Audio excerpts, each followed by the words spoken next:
റോയ്ജ, Indira guarantee എന്ന വലിയ 5 വാഗ്ദാനങ്ങൾ കൊടുത്താണ് കോൺഗ്രസ് അധികാരത്തിലേക്ക് എത്തുന്നത്. ഇപ്പം മുഖ്യമന്ത്രിയായും മന്ത്രിമാരും എല്ലാം ചുമതലയേറ്റ് കഴിഞ്ഞു. ഇനി ആദ്യ മന്ത്രിസഭാ യോഗത്തിൽ എന്തൊക്കെ വലിയ പ്രഖ്യാപനങ്ങൾ പ്രതീക്ഷിക്കാം? അല്ലെ, അത് അവർ വലിയ തോതിലുള്ള വാഗ്ദാനങ്ങളാണ് നാട്ടിലെ ജനങ്ങൾക്ക് കൊടുത്തിരിക്കുന്നത്. അതിനകത്ത് നമ്മൾ കേൾക്കുമ്പോൾ അസാധ്യമെന്ന് തോന്നുമെങ്കിലും സർക്കാർ അതിനുള്ള മാർഗങ്ങൾ കണ്ടുപിടിക്കുകയും ഒക്കെ ചെയ്തുകൊണ്ട് മുന്നോട്ട് പോകേണ്ട കാര്യങ്ങളാണ്. ഇപ്പം തന്നെ ഞാൻ ഉദാഹരണം പറയാം. ഈ ദേശീയ തലത്തിൽ 2004 മഹാത്മാഗാന്ധി റോസ്ഗാർ യോജന വന്ന സമയത്ത് വലിയ സംശയങ്ങളുണ്ടായിരുന്നു. എങ്ങനെ ഇത്രയും പേർക്ക് ജോലി കൊടുക്കും, എന്തായിരിക്കും ഇതിൻ്റെ ഒരു പ്ലാൻ എന്നൊക്കെ ഉള്ളത്. പക്ഷേ അത് വളരെ എഫക്റ്റീവായി നടന്നു. ഇപ്പം BJP അതിനെ തല്ലിക്കൂട്ടി ചുരുട്ടി മൂലയ്ക്ക് വെക്കാനായിട്ടുള്ള ശ്രമങ്ങൾ നടക്കുകയാണ്. നമ്മൾ എങ്ങനെയാണ് ഇതിൻ്റെ സാമ്പത്തിക വശങ്ങൾ, ഇതെങ്ങനെ ജനങ്ങൾക്ക് പ്രയോജനപ്പെടും, ഇതിനെക്കുറിച്ചൊക്കെ ഒരു തരത്തിലുള്ള പഠനം നടത്തിയതിന് ശേഷമാണോ എന്നൊക്കെ ഉള്ളത്. കാരണം തമിഴ്നാട്ടിലും കർണാടകയിലും ഒക്കെ തന്നെ, തെലുങ്കാനയിലും ഒക്കെ തന്നെ ഇവർ ഈ സൗജന്യ യാത്ര, ഉദാഹരണത്തിന് സ്ത്രീകൾക്ക് സൗജന്യ യാത്ര കൊടുക്കുന്നുണ്ട്. പക്ഷേ ആ നാട്ടിലുള്ളതിനെക്കാട്ടി കുറച്ചൊരു വ്യത്യസ്തമായ ഒരു ചുറ്റുപാടുകളാണ് നമ്മുടെ സ്ത്രീകൾ അധികവും ബസ് യാത്രയിൽ യാത്രയ്ക്ക് വേണ്ടി ഉപയോഗിക്കുന്നതാണ്. കുഞ്ഞുങ്ങളും അതൊക്കെ കുട്ടികളും ഒക്കെ തന്നെ ഉപയോഗിക്കും. കാരണം കേരളത്തിലെ എല്ലാ അങ്ങോളം ഇങ്ങോളം നല്ല റോഡുകളുള്ള സ്ഥലങ്ങളാണ്. എല്ലാ നാട്ടുപ്രദേശങ്ങളിലും വണ്ടിയൊക്കെ പോകുന്ന സ്ഥലങ്ങളാണ്. അങ്ങനെയുള്ള സാഹചര്യത്തിലാണ് നമ്മളിത് ഒരു ആശങ്ക ഉണ്ടാക്കുന്നത്. കേരളത്തിൽ ഇത്രയും സ്ത്രീകൾക്ക് ഈ ബസ് യാത്ര ചെയ്യുന്നവർക്ക് ഇത്രയും സൗജന്യം കൊടുത്താൽ KSRTC അതെങ്ങനെ ബാധിക്കും എന്നുള്ളത്. അപ്പോൾ അതിനുള്ള ഒരു മാർഗം അവർ പറയുന്നത് ബജറ്റിൽ KSRTCക്ക് കൊടുക്കാനുള്ള തുക കൂട്ടുകയും അതിനെ ആ തരത്തിൽ എല്ലാ ദിവസവും കേരളത്തിലുള്ള എല്ലാ പെണ്ണുങ്ങളും വണ്ടി കയറി പോകല്ലോ. അത്യാവശ്യ കാര്യങ്ങൾക്ക് അവർ പോകുന്നതിന് ഒരു നിശ്ചിത ദൂരം ഉണ്ടല്ലോ. അല്ലാതെ എല്ലാവരും കയറി എല്ലാ ദിവസവും കേരളത്തിന് വെളിയിലോട്ടും ബാംഗ്ലൂരിലേക്കും പോകുന്ന സ്ഥിതിയില്ലല്ലോ. അപ്പം അതൊക്കെ തന്നെ നമുക്ക് നിയന്ത്രിക്കാവുന്ന കാര്യങ്ങൾ. അല്ലെങ്കിൽ ആ തരത്തിലുള്ള ഇപ്പം ഒരു കേരളത്തിന് പുറത്തേക്ക് പോകുന്ന യാത്രയ്ക്ക് അതിനൊരു പാസ് വല്ലതും ഏർപ്പെടുത്തി ഇത്ര പ്രാവശ്യമേ ഒരാൾക്ക് സൗജന്യ യാത്ര അനുവദിക്കുള്ളതോ അങ്ങനെയൊക്കെ എന്തെങ്കിലും അതിന് മാർഗം കണ്ടുപിടിക്കാവുന്നതാണ്. പക്ഷേ എന്നെ അലട്ടുന്ന പ്രശ്നങ്ങൾ അതൊന്നുമല്ല. കാരണം വലിയ തോതിലുള്ള സാമ്പത്തിക പ്രശ്നങ്ങൾ നേരിടുന്നുണ്ട്. ഓരോ മാസവും ശമ്പളം കൊടുക്കാൻ വേണ്ടിയുള്ള ഓട്ടത്തിലാണ് സർക്കാർ. അതാണ് ഒരു പ്രധാനം. കാരണം 5 ലക്ഷം സർക്കാർ ജീവനക്കാരും അധ്യാപകരും എല്ലാം ചേർന്ന് വലിയൊരു സംവിധാനം നമ്മുടെ നാട്ടിലുണ്ട്. അവരെ കരുതേണ്ട ഒരു ബാധ്യതയാണ്. കാരണം ഭരണചക്രം നിയന്ത്രിക്കുന്ന അവരാണ്, അല്ലേ? നമ്മുടെ നാട്ടിലെ കുഞ്ഞുങ്ങളെ പഠിപ്പിക്കുന്നു, ആശുപത്രി, ആരോഗ്യം, ഇങ്ങനെയൊക്കെ വിവിധ മേഖലകളിൽ കിടക്കുന്നവരാണ് ഈ സർക്കാർ ജീവനക്കാർ. അവരെ ഒരു കാരണവശാലും ഒഴിവാക്കാൻ പറ്റത്തില്ല. അവരുണ്ടെങ്കിലേ ഈ ഭരണകൂടം ചലിക്കുകയുള്ളൂ. അത് ചലിക്കുമ്പോഴേ ജനങ്ങൾക്കും അവരുടെ നീതി ഉറപ്പാക്കാൻ. അപ്പം അവരുടെ ശമ്പളവും പെൻഷനും മാത്രമായി നടക്കുന്നു എന്നൊരു പ്രതീതിയാണ് നാട്ടിലുള്ളത്. അതിനപ്പുറത്തേക്കുള്ള പണം കണ്ടെത്താനുള്ള മാർഗങ്ങൾ നമ്മൾ സർക്കാർ ആലോചിച്ച് കണ്ടെത്തിയാൽ മാത്രമേ ഈ പറഞ്ഞിരിക്കുന്ന ഗ്യാരണ്ടികളെല്ലാം, അതായത് 25 ലക്ഷം രൂപയുടെ ഉമ്മൻചാണ്ടി ആരോഗ്യ പദ്ധതി, പെൺകുട്ടികൾക്ക് മാസം 1000 രൂപ വെച്ച് കൊടുക്കുന്ന പദ്ധതി, ക്ഷേമ പെൻഷനുകൾ 3000 ആക്കുന്നു, അങ്ങനെയൊക്കെ എല്ലാ കാര്യങ്ങളും അതിനകത്തൊക്കെ ഒരു വ്യക്തത ഉണ്ടാക്കിയാൽ മാത്രമേ നമ്മുടെ നാട്ടിൽ കൂടുതൽ അവസരങ്ങൾ ഉണ്ടാവുകയും ഈ വൻകിട വ്യവസായങ്ങൾ കൊണ്ടുവരുന്നതിനെക്കാട്ടും നല്ല ചെറുകിട വ്യവസായങ്ങളും മീഡിയം സ്കെയിൽ ബിസിനസ്സുകളും നടത്താനുള്ള സൗകര്യങ്ങളാണ് ഈ നാട്ടിൽ ഇനി അത്യാവശ്യമായ കാര്യം. തന്നെ പലവിധ കാരണങ്ങളാൽ പലതും മുടങ്ങിക്കിടക്കുകയാണ്. കാരണം ഇപ്പൊ ഈ പശ്ചിമേഷ്യൻ യുദ്ധം തന്നെ ഇത് നമ്മളെ ബാധിച്ചിട്ടുണ്ട്. അപ്പൊ അങ്ങനെ ജനങ്ങളുടെ ഒരു പ്രതീക്ഷ ഉണ്ടാക്കുന്ന രീതിയിലുള്ള കാര്യങ്ങളാണ് നിങ്ങൾ പറഞ്ഞിരിക്കുന്നത്. അതേത് തരത്തിൽ നടപ്പാക്കാനുള്ള സാമ്പത്തിക ശേഷി ഉണ്ടായാൽ മാത്രമേ ഇതൊക്കെ നടപ്പാക്കുള്ളൂ. അപ്പൊ സതീശൻ അതിനകത്ത് നേരത്തെ തന്നെ പറയുന്നുണ്ട്, ഞങ്ങൾക്ക് വ്യക്തമായ ഒരു പ്ലാൻ ഉണ്ട്, അതിനനുസരിച്ചാണ് ഞങ്ങൾ നീങ്ങാനായിട്ട് പോകുന്നു എന്ന് പറയുന്നത്. അപ്പം ഒരു പദ്ധതിയും ട്രാക്കിലായി വരാനുള്ള സമയം എടുക്കും. എത്ര ഇപ്പോൾ ഉത്തരവിട്ടെന്ന് പറഞ്ഞാൽ ഇന്ന് KSRTC ഇന്ന് നാളെ മുതൽ സ്ത്രീകൾക്ക് സൗജന്യ യാത്ര എന്ന് പറഞ്ഞാൽ ഇതിനൊരു രൂപം ഉണ്ടാക്കിക്കൊണ്ട് വരേണ്ടിയിരിക്കുന്നു. അപ്പൊ അതേപോലെ തന്നെ മറ്റൊരു കേരളത്തിലെ ഒരു പ്രധാനപ്പെട്ട വ്യവസായമാണ് സ്വകാര്യ ബസ് സർവീസ്. അവരെ ഇതെങ്ങനെ ബാധിക്കും എന്നുള്ളത് കണ്ടറിയണം. അപ്പൊ അവരെ കൂടെ സംരക്ഷിക്കുന്ന തരത്തിൽ ഒന്നിൽ അവർക്കൂടെ സബ്സിഡി കൊടുക്കുമോ, പെട്രോളിയത്തിന് സബ്സിഡി കൊടുക്കുമോ, അല്ലെങ്കിൽ വേറെ എന്തെങ്കിലും അവരുടെ ടാക്സിനകത്ത് കുറച്ച് കൊടുക്കുകയോ ഒക്കെ ചെയ്താലും മാത്രമേ, അതല്ലെങ്കിൽ അവരെ ആശ്രയിച്ചിരിക്കുന്ന വലിയൊരു വിഭാഗം ജനങ്ങളുണ്ട്, ഇല്ലേ? വ്യവസായം പൂർണ്ണമായും ബാധിക്കപ്പെടും, നശിച്ചു പോകും. അപ്പൊ അതുണ്ടാവാതിരിക്കാൻ അതിനെ കൂടെ സംരക്ഷിക്കുന്ന തരത്തിലായിരിക്കണം നമ്മുടെ ഈ പദ്ധതികളൊക്കെ വിഭാവനം ചെയ്യേണ്ടത്. അപ്പൊ ആ കാര്യത്തിൽ ഒരു വ്യക്തത ഉണ്ടാകും. കാരണം അതിനോടൊപ്പം തന്നെ ജനങ്ങൾക്ക് കൂടുതൽ അവസരങ്ങൾ സൃഷ്ടിക്കുന്ന പുതിയ പദ്ധതികൾ തുടങ്ങിയാലേ പറ്റുള്ളൂ. ചെറുകിട പദ്ധതികളാണ് ഏറ്റവും എഫക്റ്റീവായി കൊണ്ടുപോകാൻ പറ്റുന്നത്. കാരണം കേരളത്തിൽ വൻകിട പദ്ധതി നടത്താൻ സ്ഥലമില്ല. അതിനുള്ള പിന്നെ അടിസ്ഥാന സൗകര്യങ്ങൾ വികസിപ്പിക്കുന്നതിനകത്ത് ഒരുപാട് ബുദ്ധിമുട്ടുകളുണ്ട്. അപ്പം അതെല്ലാം ആലോചിക്കണം. പിന്നെ അത് കേരളത്തിൽ ഇപ്പം നമ്മൾ വലിയ ബഹളം ഉണ്ടാക്കിയിട്ട് പോയതാണ് അതിവേഗ റെയിൽപാത എന്ന് പറഞ്ഞാൽ.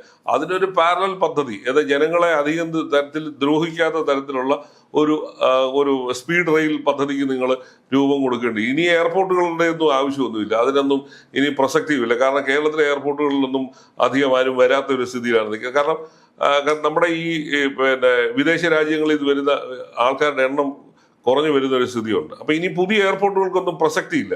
അതിന് പകരം നിങ്ങൾ ചെറിയ പിന്നെ ഈ റെയിൽ ഗതാഗതം വർദ്ധിപ്പിക്കുകയും അതേപോലെ തന്നെ റോഡുകളുടെ നിലവാരം കുറച്ചുകൂടെ മെച്ചപ്പെടുത്തുകയും. ഇപ്പൊ നമ്മുടെ തന്നെ എം സി റോഡ് തന്നെ ഒരു തരത്തിലും വികസനം വരാത്ത രീതിയിൽ കിടക്കുകയാണ്. ആകെ 2 ലൈൻ അങ്ങോട്ടും ഇങ്ങോട്ടും പോകാന്നുള്ളതല്ലാതെ വണ്ടികളുടെ എണ്ണം കൂടുന്നതനുസരിച്ച് ആ റോഡിന് ഒരു വികസനം ഉണ്ടാകുന്നില്ല. അപ്പൊ നിങ്ങൾ 1 ലൈനൊക്കെ പാരലായിട്ട് റോഡുകൾ ഉണ്ടാക്കുക.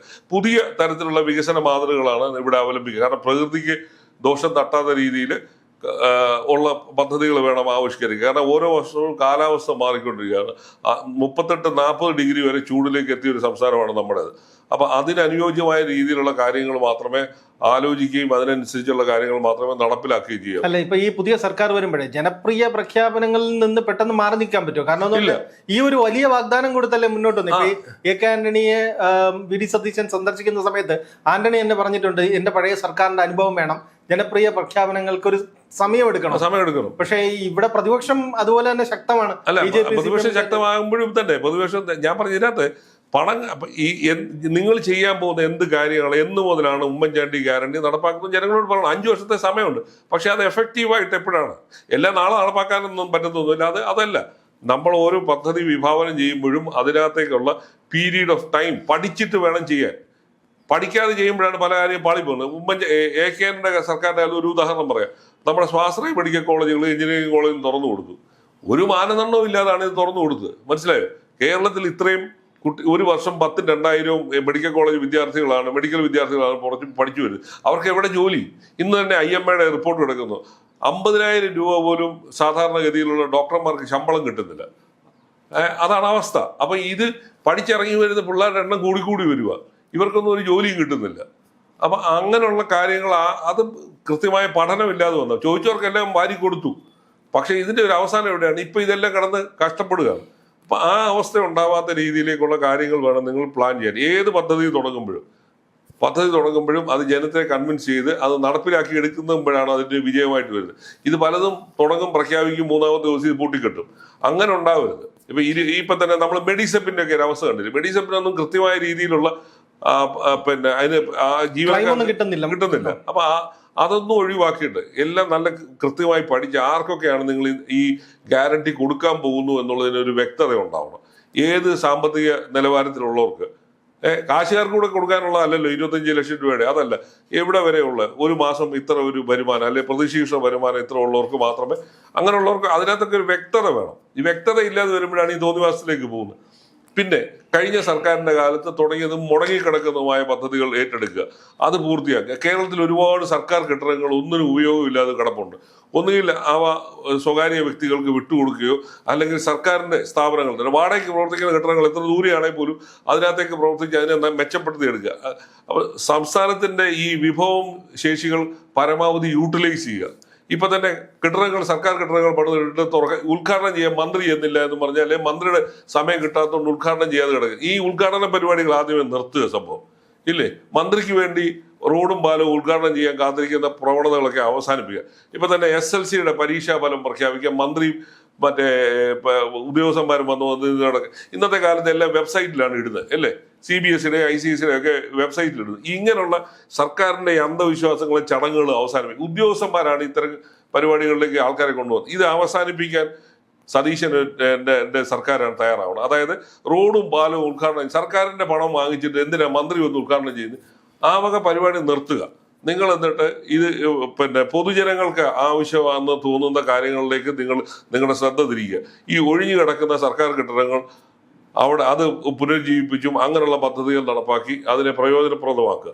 അങ്ങനെ ഈ ധൂർത്തും ആഡംബരങ്ങൾ കുറയ്ക്കാനുള്ള മാർഗങ്ങൾ ഇപ്പൊ തുടക്കത്തിൽ പല ലളിത ജീവിതത്തെ കുറിച്ചൊക്കെ പറയുന്നുണ്ട്. അതൊക്കെ ഇനി എത്ര ദിവസം എങ്ങോട്ട് പോകുന്നുള്ള ഉറപ്പില്ല. കാരണം വളരെ പെട്ടെന്നാണ് ജനങ്ങളുടെ ഈ ഓർമ്മയ്ക്ക് വളരെ പിന്നെ ചെറിയ ആയസേ ഉള്ളത് കൊണ്ട് വീണ്ടും പഴയ പരിപാടികളിലേക്ക് ജനങ്ങളുടെ ആയുസിന് ഇത് മാത്രമല്ല, അല്ല ഓർമ്മയ്ക്ക് മാത്രമല്ല, ഈ അധികാരം എന്ന് പറയുന്ന ഒരു വലിയ ഭ്രമം ഉണ്ടാവും. അതിലേക്കുള്ള ഒരു മാറ്റം വലിയ പെട്ടെന്ന് വരാം. അപ്പൊ ഇപ്പം ഒരു എസ്കോർട്ടും പിന്നെ ഒരു പൈലറ്റും മതി എന്ന് പറഞ്ഞ മുഖ്യമന്ത്രി ഒരു നാളെ സമരമൊക്കെ ഉണ്ടാക്കുമ്പോഴത്തേക്ക് പോലീസുകാർ തന്നെ പറയും സുരക്ഷയ്ക്ക് 10 വണ്ടി വേണം, മറ്റേ ആ അവസ്ഥയിലേക്ക് ഒന്നും പോകാതിരിക്കുക. നിങ്ങൾ മിനിമത്തിൽ ജീവിക്കാൻ ഉള്ള മിനിമത്തിൽ നിങ്ങളുടെ കാര്യങ്ങൾ നടത്തിയെടുക്കുന്ന ഒരു സർക്കാരാണെങ്കിൽ ജനങ്ങൾക്കും വളരെ സന്തോഷപ്രദമായ സ്ഥിതിയായിരിക്കുക. നിങ്ങൾ വെറുതെ ഈ പൊതുജനത്തിനെ കാണിക്കാൻ വേണ്ടിയുള്ള നാടകങ്ങൾ നടത്താതിരിക്കുക. ഈ ഉദ്ഘാടന ഭ്രമങ്ങൾ അവസാനിപ്പിക്കുക. അതൊക്കെ പരിപാടികൾ നിർത്തിപ്പോണ്ട സമയം കഴിഞ്ഞു. ജനങ്ങളുടെ പണം മുടക്കി ഒരു സ്ഥാപനം ഉണ്ടാക്കിയിട്ട് അതിന് ആളും ആരവും കൂട്ടി ഉദ്ഘാടനം നടത്തി അത് പിന്നെ കണ്ടില്ലേ, ഒരു ബസ് സ്റ്റോപ്പ് ഉണ്ടാക്കി കഴിഞ്ഞാൽ അത് എൻ്റെ മന്ത്രിയുടെ സംഭാവന, MLA യുടെ സംഭാവന. അതെന്താ MLA എന്ത് സംഭാവിക്കുന്നതിന്റെ MLA സംഭാവന അല്ലല്ലോ. പിന്നെ നാട് നീളെ 15 ലക്ഷം രൂപ മുടക്കി 20 ലക്ഷം രൂപ മുടക്കി ബസ് സ്റ്റോപ്പ് നിൽക്കുന്ന പരിപാടി അവസാനിക്കും. ഒരു ബസ് സ്റ്റോപ്പ് ഉണ്ടാക്കാൻ 20 ലക്ഷം രൂപ. ഇവിടെ പിന്നെ ലൈഫിന്റെ ഒരു വീട് ഉണ്ടാക്കാൻ 4 ലക്ഷം കൊടുക്കുന്നിടത്താണ് ബസ് സ്റ്റോപ്പ് ഉണ്ടാക്കാൻ 25 ലക്ഷം രൂപയുടെ കണക്കെഴുതി പൈസ അടിച്ചുകൊണ്ട് പോകുന്ന പരിപാടി. അപ്പൊ ആ വക പരിപാടികളൊക്കെ സതീശന്റെ സർക്കാർ എങ്ങനെ നിർത്തണം. ഈ നാട് നീളെ ബസ് സ്റ്റോപ്പ് ഉണ്ടാക്കിയിട്ട് അതിനകത്ത് 25 ലക്ഷം രൂപ തട്ടി അടിച്ചിട്ട് മാറ്റിയിട്ട് പിന്നെ അതിന്റെ മേളിൽ MLA യുടെ പേരെഴുതി വെക്കുന്ന പരിപാടി അവസാനിപ്പിക്കണം. അപ്പൊ അങ്ങനെ ഇങ്ങനെയുള്ള ചെറിയ ചെറിയ കാര്യങ്ങൾ ശ്രദ്ധിച്ചാൽ തന്നെ ഈ പണം ഊറ്റുന്ന പരിപാടി നിൽക്കും. അതുപോലെ തന്നെ ഈ ആഡംബരത്തിനുള്ള സർക്കാർ വക ആഡംബരത്തിന് ചെലവാക്കുന്ന പൈസ അതിന്റെ തോതൊന്ന് കുറയ്ക്കുക. വേണ്ടാന്നല്ല, പക്ഷെ അതിന്റെ തോത് കുറയ്ക്കണം. ഇല്ലേ, ഇനിയിപ്പോ സർക്കാരിന്റെ 1ാം വാർഷികം വരുന്നുണ്ടെങ്കിൽ ഇതേപോലുള്ള പന്തൽ കെട്ടി പരിപാടി നടത്താതിരിക്കുക. ഇല്ലേ, ഇത് നമ്മളിപ്പോ കണ്ടു. ഇതിപ്പോ പോട്ടെ, ഒരു പുതിയ സർക്കാരും പുതിയ ഗവൺമെന്റും വരുന്നതിന് വേണ്ടിയുള്ള ഒരു എക്സ്പെൻസ് ഒക്കെ ചെലവാക്കുക. പക്ഷെ അത് നിങ്ങൾ ഓരോ വർഷവും സർക്കാരിന്റെ വാർഷികാഘോഷത്തിന് വേണ്ടി ഇമാതിരി പണം ചെലവാക്കരുത്. അപ്പൊ അതൊക്കെയാണ് ജനങ്ങൾ ആഗ്രഹിക്കുന്നത്. ജനങ്ങൾക്ക് അങ്ങനെ ഒരു മാതൃകയാണ് ഉണ്ടാവേണ്ടിയിരിക്കുന്നത്. അപ്പൊ ആ കാര്യത്തിലൊക്കെ സതീശന്റെ സർക്കാർ സക്സസ് ആയാൽ ഒരു പക്ഷേ ഇനി വരുന്ന സർക്കാരെങ്കിലും ആ മാതൃക പിന്തുടരാൻ ശ്രമിക്കും. കാരണം നമുക്ക് ഈ ഒരു ദിവസം കൊണ്ട് ഈ സർക്കാർ അവസാനിക്കുന്നതല്ലല്ലോ. നിങ്ങളുടെ മുമ്പിലിരുന്ന 10 വർഷം ഭരിച്ച സർക്കാരിനെ കുറ്റം പറഞ്ഞാണ് നിങ്ങൾ അധികാരത്തിൽ വന്നിരിക്കുക. നിങ്ങളെങ്കിലും കുറ്റം പറയാനുള്ള അവസരം ഉണ്ടാക്കാതിരിക്കുക. നിങ്ങൾ കുറച്ചുകൂടെ മെച്ചപ്പെട്ട രീതിയിൽ സമയമെടുത്തിട്ടാണെങ്കിൽ പോലും ഇപ്പൊ പ്രഖ്യാപിച്ച ഗ്യാരണ്ടിയൊക്കെ ഒന്നും ഇന്ന് കൊടുക്കാനുള്ളതൊന്നും അല്ലെ, അതിന്റെ ആവശ്യമില്ല. പക്ഷെ നിങ്ങൾ സമയമെടുത്ത് പഠിച്ച് ജനങ്ങളുടെ വികാരങ്ങൾ മനസ്സിലാക്കി വേണം എന്ന് നടപ്പാക്കും എന്ന് പറയുക. പിന്നെ അതേപോലെ തന്നെ ഈ ആശാ വർക്കർമാരുടെ സമരം നടന്നല്ലോ, ജെനുവിനായിട്ട് പാവങ്ങൾ നടത്തുന്ന സമരങ്ങളോട് നിങ്ങൾ കുറച്ചുകൂടെങ്കിലും നീതി കാണിക്കണം. അവരെ നിങ്ങൾ ഒഴിവാക്കരുത്. ഇപ്പം ശമ്പള വർധനവിന് വേണ്ടി അംഗൻവാടി ജീവനക്കാർ അല്ലെങ്കിൽ പാവപ്പെട്ട ഈ റോഡ് തൂക്കാൻ വരുന്നവർ അവരൊക്കെ ഒരു 10 രൂപ അല്ലെങ്കിൽ 500 രൂപ കൂട്ടി വേണമെന്ന് പറയുമ്പോൾ നിങ്ങൾ ഉടനെ മസിൽ പിടിച്ച് ഉദ്യോഗസ്ഥന്മാർ ഫയലിൽ എഴുതുന്ന പരിപാടി. അവരുടെ ആവശ്യം എന്താണ്, ജെനുവിനായിട്ടുള്ള ആവശ്യമാണെങ്കിൽ അത് പരിഗണിച്ചു കൊടുക്കണം. അതിനുവേണ്ടിയുള്ള വിശാല മനസ്കത സർക്കാർ കാണിക്കണം. അപ്പൊ ഇങ്ങനെയൊക്കെയുള്ള കാര്യത്തിൽ അതൊരു വ്യക്തത വരുത്തുന്ന ഒരു സർക്കാർ ആവണം എന്നുള്ളതാണ് ജനങ്ങൾ പ്രതീക്ഷിക്കുന്നത്.